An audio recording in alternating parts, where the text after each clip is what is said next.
On today's Locked On Thunder podcast, how the Oklahoma City Thunder can adjust in game number 2. Is the season on the line tonight?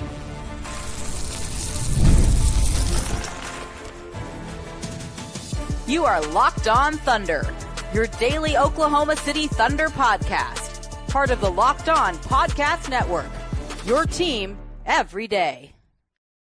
Let's get it going on the Locked On Thunder podcast, on the Locked On Podcast Network, your team every day. I am your host, new member and beat writer for Thunder on SI, Rylan Stiles. Follow me on Twitter at Rylan_Stiles. Follow the show on Twitter at LOThunderPod. On today's show, what adjustments can be made by Oklahoma City? Is this Thunder team ready for the stage that round 2 presents? And is this a must-win game for the Thunder? Listen, we've put a bow on game 1 in the sense of the late game scenario. We talked about it ad nauseum after game 1 because it was the biggest story. It clearly lingered today at Thunder practice. Mark was peppered with questions, taking quizzes about why and how and when he decided to foul up 3. At the end of the day, it was poor clock management. It was a bad decision to deploy it at the time that he did. Not a bad decision, period. Right? You just would have preferred him to not do it whenever he did it with 15 seconds left and on the foul with AG in the backcourt. In general, I'm a foul up 3 guy. That was too early. That was too soon. That cost them. But the Thunder can't fix that now. We have an old saying in Lawton, Oklahoma, probably in Oklahoma City too. You can't cry over spilled milk. And yes, the Thunder gave this away like a George Strait song, and they not only spilled the milk, the entire gallon of milk exploded on the floor of the kitchen when you were putting your groceries away and trying to wrap up a game 1 win. But now it's about how do you handle these situations moving forward and how do you respond to this situation in game 2. This was a battle scar. When you hear things like the Thunder are untested, unproven, young, inexperienced, and don't have the battle scars required to win, tonight's game in game 1 was one of those battle scars. How they react to that will determine their future, will determine their season especially. But what adjustments can the Thunder make in game 2? Because the last 15 seconds of the game was the loudest, but they lost this game in a plethora of ways throughout the course of the entire 48-minute game. First and foremost is the rebounding.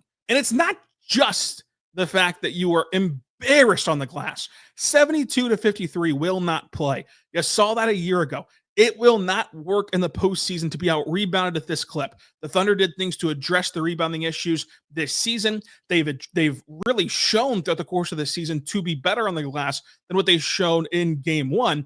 But it is an embodiment of what was wrong with OKC.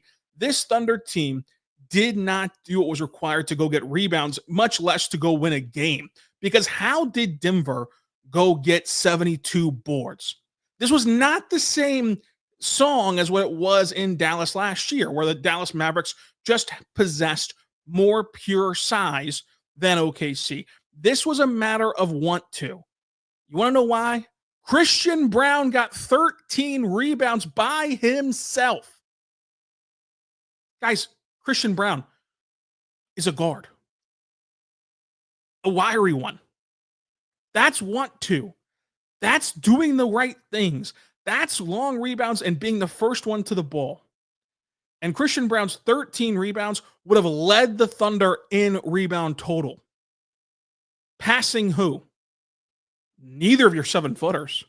Passing SGA, who had 10, the only Thunder member in double figures. Chet Holmgren was 3rd on this team in rebounds. And why is that? The Thunder were outworked, outclassed, outmanned, out-efforted, out-hustled in this game. They were not the more physical team. So I know that the human nature aspect of looking at that rebounding total is to think to yourself, different verse, same as the first, the Thunder still can't rebound. That's not true. The Thunder can rebound. They've gotten more size, and they should be able to do it. They just didn't want to do it in game 1, and that's what's inexcusable, is that you can lose the rebounding battle, but you should not get embarrassed on the glass. A lot of that was AG's the first to the floor on these long rebounds whenever they get scrambled out. He had 14 rebounds himself. Christian Braun, put his nose in every single situation. When the ball caromed off the rim, he was crashing down from the slot and getting his way into the lane to find rebounds. Jokic is Jokic. He had 22 rebounds, and that's explainable because Jokic is an overpowering force of nature, and it's expected even. As strange as that sounds, Jokic is a Paul Bunyan-esque figure where a 22 rebound game is nothing out of the ordinary, but you cannot compound that problem with surrendering 14 to Gordon, 13 to Christian Braun, 6 more to Murray, and on down the list. I mean, the 6 from Murray would have ranked 3rd on the Thunder. And so rebounding is more than just the number that it shows, but it is an explanation of all that went wrong for the Thunder. They didn't play playoff basketball. They didn't play anywhere close to contention basketball in game 1, and they still almost won the game. And they still gave the game away. So that's an easy adjustment. That should be something that just internally, regardless of the scoreboard, regardless of if the Aaron Gordon 3 missed at the end and you still won the game, that you should want to fix, and the Thunder, I think, will fix. But that's going to be a big difference, and it has to be a big difference in game 2. Another big difference has to be defending Russell Westbrook on the drive. And Russell Westbrook, to his credit, was really good in this game, even though he shot 1 for 5 from 3. Why was he really good in this game despite shooting 1 for 5? Why was he still able to shoot 53% from the floor despite missing 4 threes? Because Russell Westbrook killed them getting to the rim. That cannot happen. You have to, with your litany of point of attack defenders, with your length, with your quick-handedness, with your ability to play the passing lanes, with your ability to force guys into crowds, you have to disrupt Russell Westbrook getting to the rim. You just do. And you forced him into 3 turnovers, which is less than you forced Murray into, less than you forced Jokic into. You need to force turnovers from Russell Westbrook. And to Russ's credit, not only did you play lax defense against him in terms of when he's playing up the catch, you're not gapping hard. You're not showing to. You're not putting him in a crowd. You're not putting a body on him. But to his credit, in transition, he made beautiful decisions. None more than the last play of the game for Denver. When old Russell Westbrook would have just steamrolled his way to the rim against 2, this Russell Westbrook kicked it out for a wide open 3 and lived with it from a guy in Aaron Gordon who has revolutionized his career from the 3-point line and the free throw line in year 13 this year. But with Denver having the best player in the world, with Denver having a championship core who's able to execute, with Denver having a small rotation, but a rotation that's a very quality one, and really the only thing that has hampered Denver has been the question marks around Denver has been, yeah, these top 6 guys are really good. Can they keep going, right? When will the wheels fall off of this team? It's never been a question mark about how talented that they are or about how productive that they can be. That's a controllable aspect of all of this that you have to take advantage of. And the Thunder need to do a better job of that in game 2 with Russ. And then hope that the 3-point shot variance for Russ doesn't swing the other way, because he shot 41% against the Clippers. He starts out 1 for 5 in this series, and we'll see where that leads. And speaking of shot variance, the Thunder have to shoot the ball better because Denver will. And just because it makes their offense more functional. But Denver also shot the ball extremely poorly. They shot 31% from 3, and they gave the ball away 18 times, and they won a basketball game in the playoffs. Again, it speaks to how inexcusable it is, but I do not believe that Christian Braun will go 1 for 4 again. I do not believe that Jamal Murray will go 2 for 7 again from 3. I do not believe that the Jokic will go 2 for 6. And Michael Porter Jr., his 0 for 3, just put a pin in it, right? Because he's so hurt and banged up. And credit to Porter Jr. for being this hurt and gutting through it. And, that's kind of a variable of like, you don't know what to expect from Porter Jr. anymore because he's so hurt. But the rest of the guys, you expect them to shoot the ball better.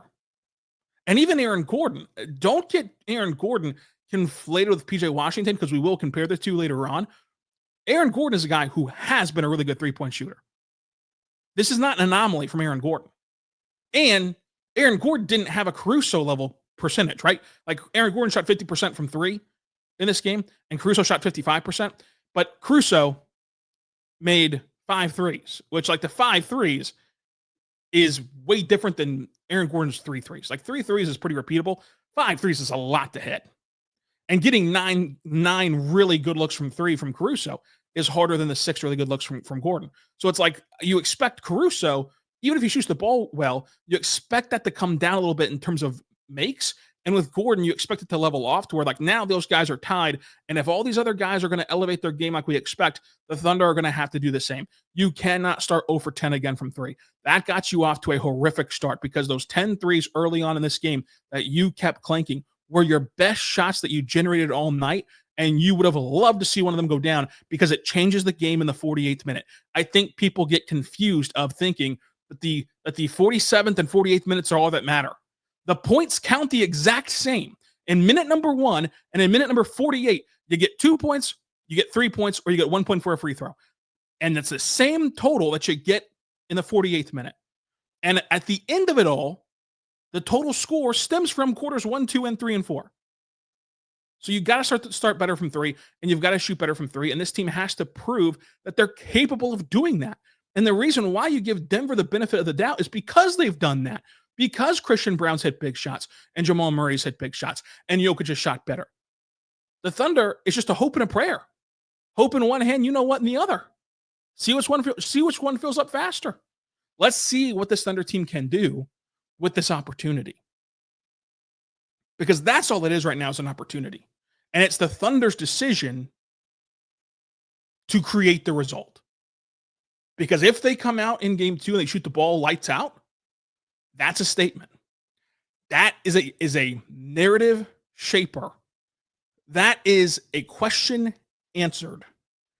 If they come out and shoot horrible percentages and they can't toss a beach ball into the ocean off of a boat, that is a narrative shaper. That is a question answerer. And that is a completely different conversation that you get put into. But it's all a pick your own adventure book. You either do it or you don't, and the Thunder have to do it in game 2. So I think that those are like the big adjustments that you can make for this Thunder team, but there's still more on the horizon, including an important one involving Jokic and SGA. That's coming up. But first, I want to say right now, my good friends over at Open Phone, go check out Open Phone today. Folks, if you're running a business, you know that every missed call is money left on the table. Think about the last time you had an urgent need. Maybe it was a plumbing service. Maybe it was a air conditioning service, especially in the summer months of Oklahoma. If the first person didn't answer, did you just wait around? No, probably not. Probably call the next company and got them out and got them moving on it. And that's why you need Open Phone, because Open Phone is the #1 business phone system built to streamline and scale your customer communication, all from an app on your phone and or computer. Open Phone lets you manage business calls, texts on a single app, and it has a shared inbox. That features is a game changer because your team can jump into any conversations instantly without missing a beat. And their AI agent handles after-hour calls, answering common questions and capturing leads for you, so that way you never miss a customer. Go check it out today because Open Phone is offering listeners 20% off your first 6 months at openphone.com. Just go to openphone.com/LockedOnNBA. That's openphone.com/LockedOnNBA. And if you have an existing number with another service, Open Phone will port over every single number, contact, and no extra charge. So make sure you check it out today at Open Phone so you never miss a call and never miss a customer. We're back on the Locked On Thunder podcast, on the Locked On Podcast Network, your teams every day here talking Thunder basketball after what was a horrific end to game 1 and now a response required for game 2. Another adjustment for the Thunder. You have to keep winning the non-Jokic, non-Shai minutes, but you have to close it better. This is a double-edged sword because the Thunder did their job. And we're going to talk about Jalen and Chet coming up, but the Thunder did their job in this aspect of the game. When Shai and Jokic went to the bench to start the second quarter and to start the fourth quarter, what happened to the scoreboard? It moved in the direction of the Thunder. Now, remove yourself from the emotions of game 1. Heading into the series and heading into the playoffs, what did you pray and hope would happen for this Thunder team when Shai was off the floor? You were hoping that they could just keep the thing afloat. But the Thunder, through 5 playoff games, have not kept the thing afloat with Shai off the floor. They've built leads with Shai off the floor.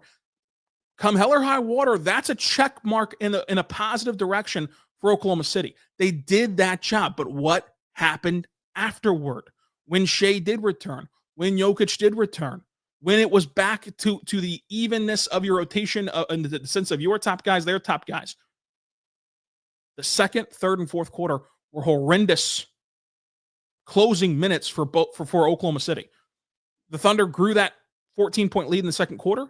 At the end of the second quarter, heading into intermission, Denver shaved off 4 points. Again, remember the margin at the end of the game. They shaved off 4 points. Okay, third quarter rolls around. Thunder are only up by 5 after the third quarter. So Denver had sliced the lead in half by the end of the third quarter. But the Thunder grow a 10-point lead that turns into an 11-point lead in the fourth.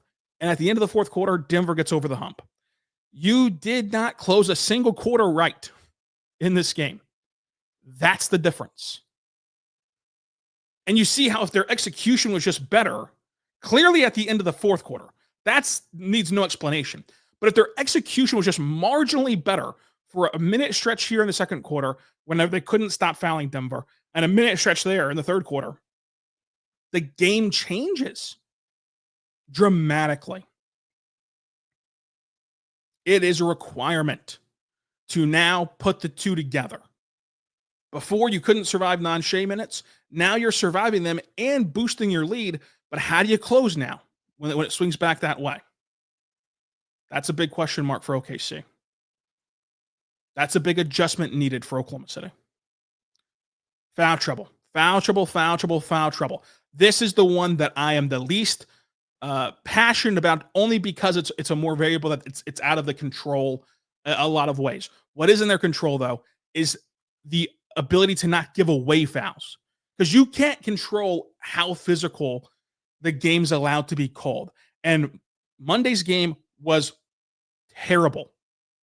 It was the worst officiated playoff game you will see for both teams. Both of them should have a big gripe with the lack of physicality allowed for either side. But Matt Moore of Locked On Nuggets, and I agree. Each side got a March whistle. It was a march in Charlotte for the officials. Meanwhile, it was a life or death man in the arena game for both teams. That's out of your control. But what is in your control? The silliness of the fouls. You can't give away fouls when you get beat on the glass and you're frustrated. You can't give away fouls when you're trying to set a screen and iHeart gets hit with an illegal screen. iHeart had 5 fouls in this game. The illegal screen foul, you just can't do. And that's part of guard play. You got to let your big man get set up. That's part of iHeart. He's an excellent screener. You can't afford to get hit with that citation. And there's also times where you've got to lose the battle to win the war. If you're wildly out of position, and I get it, it's the playoffs and every bucket counts and you want to make every single play, but if you're wildly out of position, you cannot go contest the shot, because this isn't a Tuesday in Charlotte. This is a battle against Nikola Jokic, who, I say this lovingly, is able to put you in such compromised positions that you're going to foul him. And I think that it's lame for each side to be chanting free throw merchant at the other superstar. It's slinging arrows, because it's just not true. The reason why Jokic gets fouled a lot on calls that you might disagree with, and SGA the same way, is because they're so talented at creating separation, at creating space, at controlling their pace, and at using their bodies, that you are put in a spot where you cannot win. You are put in a spot where there's nothing you can do but foul them. There's a reason why only superstars get hit with this label, because only superstars are good enough to do this. So if you admit that Jokic will get you in foul trouble on his own, you have to be disciplined. It's just a requirement to beat Denver. Now, these next adjustments are more so about things I would do if I was the coach than what the Thunder have to do. And these next adjustments are things like playing single bigs. I think for an offensive sake, it helps you. I think for a defensive sake, at worst, it costs you a tinge. At best, it helps you because the single big lineups, it allows you to have a more functional offense. It allows you to have more spacing. When spacing is the currency of scoring in the playoffs, you need all the help you can get. When this team lacks traditional shot creators, you need all the help you can get. So I think undoubtedly the double big lineup has been a success overall. I think that there's times where you have to adjust.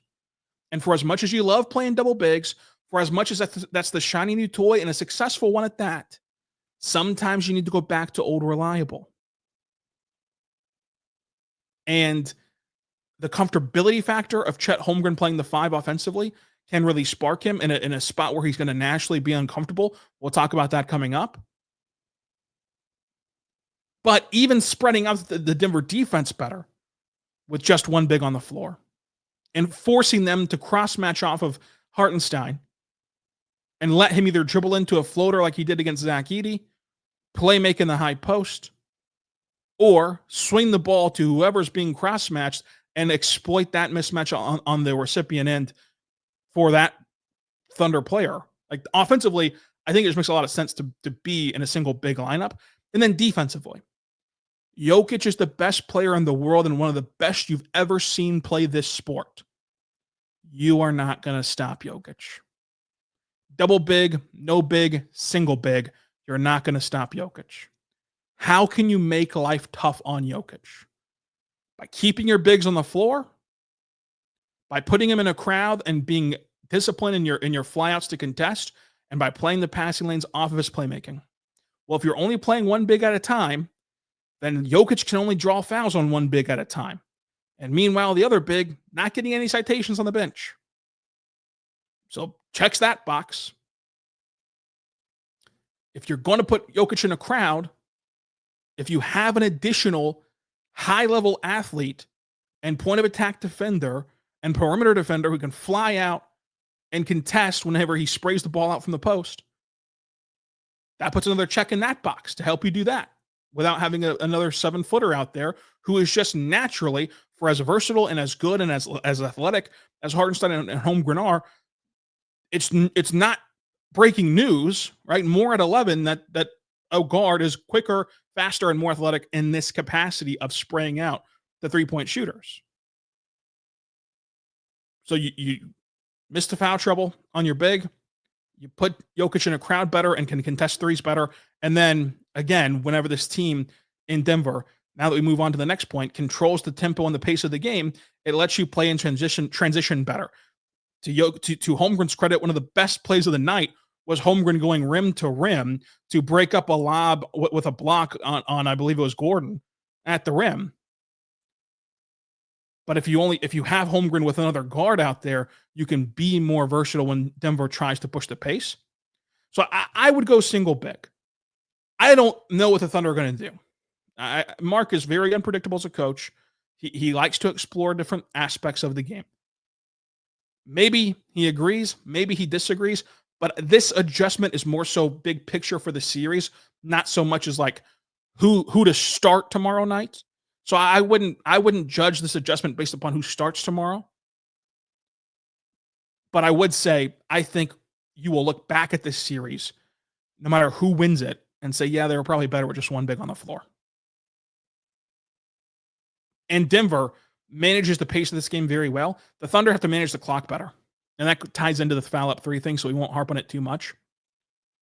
But OKC has to keep the pressure on Murray in the full court.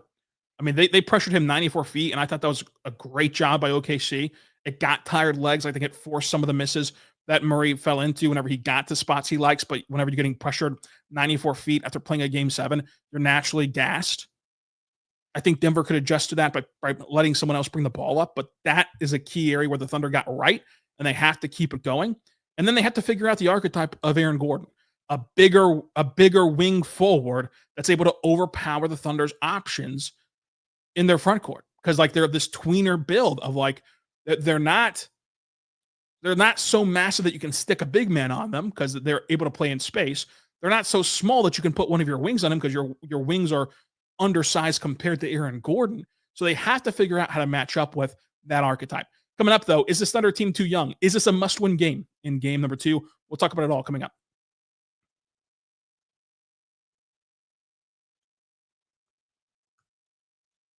We're back on the Locked On Thunder podcast, on the Locked On Podcast Network, your teams every day. Here talking Thunder basketball, here talking game 2. Let's start with this. Are the Thunder too young? When you look at this Thunder team, for as great as they were, 68 wins in the regular season, historic point differential, most double-digit wins in NBA history, best cross-conference record in NBA history. They were excellent. The only criticism, the only hole you could poke in their resume was their youth and inexperience. And it cost them down the stretch of game 1, but cost them throughout the 48 minutes of game 1, because this is a lot of pressure to put onto J-Dub and to put onto the Chet. But they are going to have to rise to the occasion if you still have the goals intact of competing, which the Thunder do. Those two combined for 2 of 9 shooting in the fourth quarter. 2 of 9. You bet on these two to be the anomaly. You bet on these two that, like, yeah, even though throughout the course of NBA history, guys in their second ever playoff run don't get it right, don't shoulder the load of a number 2, number 3 scoring option to the degree of contention, but these two guys are special. These two guys can do it. And this is going to be the time to either prove that sentiment right or wrong for this season. And I want to stress this season. I don't think that, for as emotional as people are about these games and about game 1, and that's why we love the playoffs, is because of that emotion. I don't think that this is an indictment on J-Dub or Chet if they can't do it.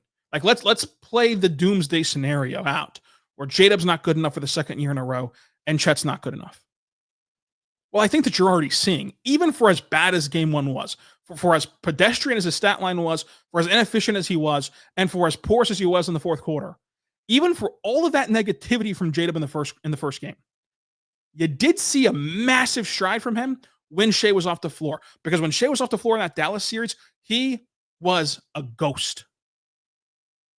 He didn't exist. He couldn't get shots up. He couldn't create his shots. He was really good defensively. He was a nothing offensively in that series. That's not who he's been this playoffs. He was elite against Memphis, and we've explained all the ways that he was better against Memphis than he was against New Orleans last year. And then even in game 1, for as bad as all it was, he was enough to extend your leads whenever Shai was off the floor, which is all you need from your number 2 option for this team. It should be all you need from your number 2 option when Shai's on this team. So are the Thunder too young? To me, I don't think that that's like a valid excuse in the sense of this should be the easy part. If J-Dub is extending the lead when Shai's off the floor, he should be able to take the pressure off of Shai when Shai is on the floor getting doubled and have the ball kicked out to him. It should, in theory, make J-Dub better. So what if in game 2, he looks closer to Memphis than he did to game 1? He looks closer to Memphis than he did in Dallas. Then the entire conversation shifts. They're doing cartwheels on the street, barking and chanting J-Dub. Right now, there's pitchforks. Right now, there's an angry mob. In 24 hours, it could be a 180. We just don't know. But I think that J-Dub's improvement in those margins that we just explained is why this is not a long-term issue. No matter if he gets it right or wrong this playoffs, it's not a long-term issue because you're already seeing the way that he's improved from one year to the next. This is still the infancy. This is why I've been preaching, much to the chagrin of this audience, that it's not championship or bust, no matter what the stats say, no matter what the wins say. The regular season stuff is nice. It's not this. It's not this moment. And I know that the All-Star appearance, and I know that the success in the regular season allowed people to believe, allowed people to abandon caution to the wind, but this is still the infancy of what this team is supposed to be, of what these players are supposed to be. You go look at Boston right now. Why don't you have any concern about Boston right now after they lost to New York? Why do you think that Boston will still steamroll the Knicks? Because you've seen Jalen Brown and Jayson Tatum do it. Prophetic, right? Wrong. Because for the last 6 years, you've been saying that the Jays can't win together in Boston until they did. But they had to go through it. They had to fail. They had to learn. They had to grow. They had to develop. And they had a lot of success while doing so. You go look what Jayson Tatum and Brown did in the regular season. Then you go look at some of the playoff stinkers or some of the playoff disappointments, because they had a wide range of that. They had exhilarating moments where this young team goes to the East Finals and they're winning playoff series. They also had series where they had no business losing. They had every result possible until they finally got to the NBA Finals, and they lost again. Right? And then they got back to the finals and they won it. And now they're the next dynasty. Now they're kind of casted aside and laughing off playoff losses. But it wasn't always that way. And I think that sometimes it's hard to see the forest through the trees of what this is, of what this life is. You're not the same person you were a year ago. If you've been doing your job for 26 years, you're better at it today than you were back then. I know that this podcast has better production, has better tone, has better takes than it did in May of 2020. Everything in life changes with experience. And you've never, ever, ever done something until you do it. So if they can't do it in their second ever go around, that means nothing about their third ever try. And these guys are still young. And then for Chet, Chet, I get it, has to be better. He did break his hip on November 10th. Let's not forget that. And I've been trying to push that the whole time. So this is not revisionist history. This is not reactionary to game one. This is not excuse making. This is reality. And the emotional people in the comments can't separate the two. They can't separate excuse making with reality. They can't separate explanations with excuses. I don't have any stakes in this. I can't go get you a rebound. I can't go throw in a three. I could probably intentional foul, but even that is shaky. But I'm not employed by the Thunder to help them win basketball games. I talk about basketball games. So who am I making excuses for? This is just a reaction. This is just what's reality. Now we talk about, is this a must-win game for the Oklahoma City Thunder? It's certainly a can't lose, right? Mathematically, it's not a must-win because they could still go down 0-2 and win the series. But this would shift to a near impossible feat if OKC loses again. The pressure, the narratives, it will all grow from this game, as we've explained throughout this show. Can this team handle the mental side of this game one loss? Because they've never had to respond to anything like this. Never. Because that game 6 in Dallas, that heartbreaking game, with the foul late, with late game execution issues, with blowing a big lead. You didn't play again. That ended your season. But after that similar heartbreak, you got to strap him back up. You got to lace him back up. You got to put the jersey back on and play again in less than 48 hours. Or exactly 48 hours, if you will. That depends on if the other game goes overtime. Maybe less. Maybe I was right. But they've never had to retaliate from heartbreak the way that they're going to have to in game 2. And can they handle that mentally? Can they realize as a young team, hey, the margins were slim. They have a body of work on the court that shows you a response because they don't go on losing streaks. They respond to losses very well. But that's all in the regular season. Can they realize that, like, hey, you know what? If you don't foul Aaron Gordon with Jokic on the bench and Denver plays out that possession and doesn't score, the only thing we're talking about today is David Adelman sillily putting Jokic on the bench instead of just telling him not to foul. And he's the laughing stock, and the Thunder got one, right? That's how slim the margins are for the entire demeanor of this series and of these people. It goes from Mark being put to the fire to this interim coach. How'd they fire their winningest coach in franchise history. You can write the obituaries about these games and this season ahead of time. It's just about which one's going to get published. The obituaries are written and they're ready for print. But which one ends up in ink? Does it end up in ink that this Thunder team was too young and they buckled under the pressure and they couldn't hit big shots and they aren't playoff risers and they aren't good enough in the postseason and that they're just a regular season team? Or does the obituary that has the Thunder as this resilient, gritty, gutty bunch, this band of youngsters that are bucking NBA trends and norms and they're spitting in the face of NBA history, does that one get printed? It's all in the Thunder's court. They'll decide that in game 2. And to do so, they're fighting an uphill battle because the energy in the Paycom Center, the nervousness, the pressure will never have been felt before. And Denver isn't going to let up. Denver should be playing with confidence at an all-time high. Denver's done their job. You've done nothing close to it to this point. That lets Denver play fast and loose with the momentum of 2 buzzer-beating wins and a blowout in Game 7 of the Clippers. And it forces the Thunder to play with their backs against the wall. Because Denver will also do a lot of things better. Who's gonna make the bigger adjustments? Who's going to throw the first and last punch? We'll see. We'll have it all recapped for you from Game 2 on this show. Until next time, be good and be good to one another.